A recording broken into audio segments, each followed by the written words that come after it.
Man. Shedeur Sanders finally got his shot when I least expected it, when I was least prepared for it, in the middle of two huge games that I was locked in on, Seahawks at Rams, Chiefs at Broncos. I'm trying to keep a third eye, and I only have two, but I'm trying to keep a third eye on Ravens at Browns, really mostly because of the Ravens, who have suddenly caught fire. I still think they're going to win the North. I still think they're going to be a postseason factor. I think they can win at least one postseason game. And all of a sudden, they're trailing Dillon Gabriel at halftime in Cleveland, 16-10. And I'm trying to keep up with Dillon Gabriel, the ultimate dink and clunker. And he did complete 7 of 10 for a grand total of 68 yards. But the first half swirled around two big Ravens turnovers. Lamar threw a pick, and they lost to Wester, Deion's teammate, rookie out of Colorado, lost a fumble. And I'm thinking, come on, Ravens, you got to suck it up. You have to win this one because you've still got 2 games left with Pittsburgh. And I didn't notice a play where I thought Dillon Gabriel got concussed, but suddenly they announce at halftime, coming out of halftime, Dillon Gabriel was concussed, and here came Deion. There was Deion watching. There came Shedeur, finally. But what a rough spot this was. And I'll be upfront with you. I'll be on the record with you. If you just glance at the numbers, 4 of 16 in the second half for Shedeur for a grand total of 47 yards, the haters are going to be out in full throat. They're going to be howling at the moon tonight over, well, he got his chance and he sucked. I'm sure it's all over the internet as we speak. And I can't defend 4 of 16. I can't defend losing the 6-point halftime lead, losing the second half 13-0, losing the fourth quarter 13-0. I can't defend any of that. But Baltimore's defense is getting healthy. Baltimore's defense knows how to play. Baltimore's defense against a rookie quarterback that has not played a down, that gets thrown into a game against the Ravens, who are getting healthy and hot, is going to have a hard time in the second half. Shedeur came out, as is his way, with his poise, and he completed his first 2 balls. Then it got rugged. It got raggedy. It got over his next 7. But finally, even after Mark Andrews looks like he was going to run some kind of tush-push play and faked it and actually took the snap and rolled out and found nobody home on the perimeter and planted and cut up the sideline and went all the way for a touchdown, and all of a sudden they're ahead by 7. What was it? I'm losing track. I've watched so much football. 23-16. And Shedeur got his shot. And I saw flashes of vintage Colorado, Jackson State, Shedeur Sanders. I believe in this kid with all my heart and soul. I believe in his poise. I believe in his accuracy. I believe in his makeup. I believe in his toughness. I just believe in his it factor for playing the hardest position there is to play in sports. But you won't see the position get any harder than it was with him getting thrown into the fire with Dillon Gabriel's game plan against the Baltimore defense when they are desperate to pull out a win on the road against a bad Cleveland team. And yet, in that last-ditch drive, I saw flashes of Shedeur's it factor. Right away, he goes 25 yards to that kid, Harold Fannin Jr., another fellow rookie out of Bowling Green. All he does is catch the football.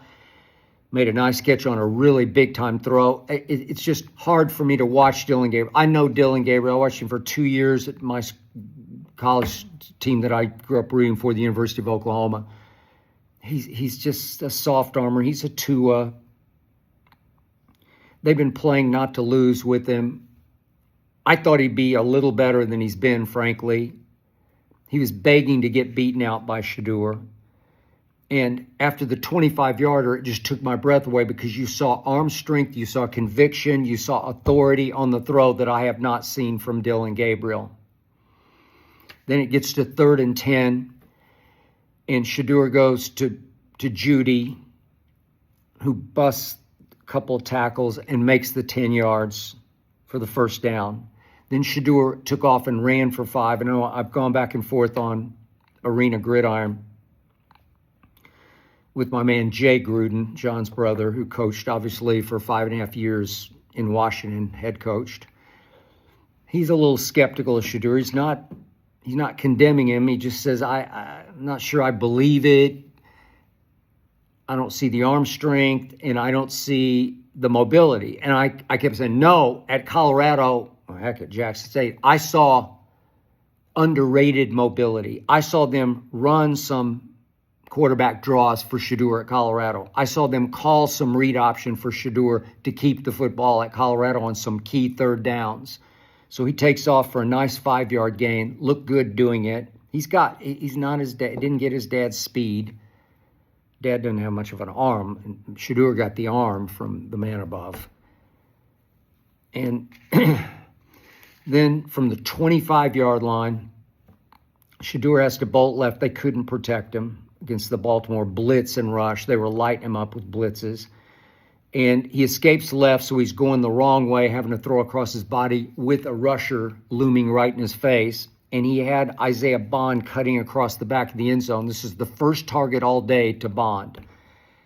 And he had to sort of do a fall-away throw with the rusher coming over the top of him.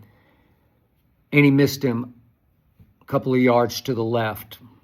Just had a little bit too much mustard on the throw to the left. I don't know how many passes he's thrown to Isaiah Bond at all in his life in practice. I don't know. That was the first target that Isaiah Bond got all day. But he missed him for a touchdown. So now it's 3rd and 5 from the 25. And Shedeur goes gutsy. He goes it factor. And he goes for the tie. Throws it all the way up into the end zone with touch on it. This kid's got real touch. He's got sweet touch and feel for playing this position. And goes to another young receiver who had not been targeted all day, that Larvadin. I saw him some in the preseason. I think Shedeur got some snaps with him in the preseason. But Larvadin is singled with Awuzie, former Dallas Cowboy draft pick. I think he was he like a 3rd rounder, maybe a 4th rounder out of Colorado, back to Colorado. And it's 1-on-1, and Shedeur floats it up for Larvadin, and it's right on the button. And a big-time receiver, if it had been to Judy, Judy catches the ball. Judy wins the hand fight for the football. But Awuzie did get one hand in, and it was enough to break it up. He had one hand in play, and it was enough of a hand that Larvadin could not hold on.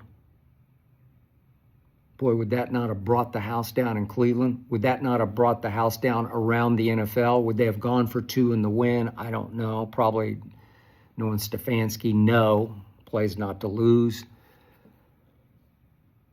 And then on 4th and 5, he tried to hit Njoku on the curl, tried to throw low and away to him, and Njoku looked like he got both hands on the ball but couldn't bring it up off the turf, and the game was over. And again, I can't defend 4 out of 16 for 47 yards. He ran 3 times for 16 yards. Love that. Can't defend losing the lead in the second half, but I can defend what I saw. I saw flashes of brilliance. I saw flashes of Shedeur, who should have been starting from the start this year in Cleveland. He is so much better. Trust me, better than Flacco was Fluco today at Pittsburgh. I know he's been like crazy hot.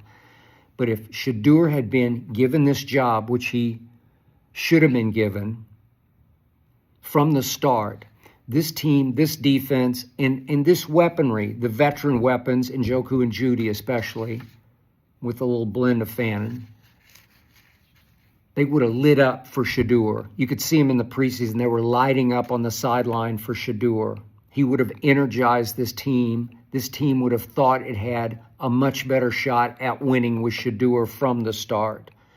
I know Fluco pulled one off against Green Bay at home, but this team would have been the talk of the league if Shedeur could have started from the start with the proper practice reps and the proper game plan tailored to his game, not Dylan Gabriel's dink and clunk game. So now I'm hoping that he continues to get another opportunity. I don't wish injury upon anybody. I don't know if Stefanski will fight back to try to get Dylan Gabriel back in the lineup. I don't know how concussed he is. I don't know what happened. But let's just say Shedeur gets his shot. They're at Las Vegas. Las Vegas has to play, obviously, Monday night against my Cowboys, so they'll have a short week to get ready. If you give Shedeur the proper reps and prep for Las Vegas, he'll go win that game for you because the defense is that good. Obviously, it's a top 5 defense. Myles Garrett was hellacious. Myles Garrett is so much better than Micah Parsons. Trust me. I'll take Myles Garrett any day and any night, any Monday night, over Micah freaking Parsons. But the point is, if Shedeur could just go to Las Vegas and play the way I know he can, let's say Cleveland pulls one out at Las Vegas, could he keep the job? And here's the rest of the schedule. They would then play San Francisco at home, not easy. They get Tennessee at home. It would be Shedeur versus the Cam Ward that he should have been. He should have been Cam going to Tennessee with the first overall pick. I said it before the draft. I'll stand by it. Mel Kiper agreed with me. Mel Kiper knows what he's doing. Mel Kiper is plugged in. Not that he was agreeing with me, but he shared that opinion. Then they had, but again, against Tennessee, could he win that game? Sure he could. Heck, could they shock the 40? Yeah, they could shock with their defense and that running game. With Judkins, yes. There are pieces in place. You just got to give him a week to get ready.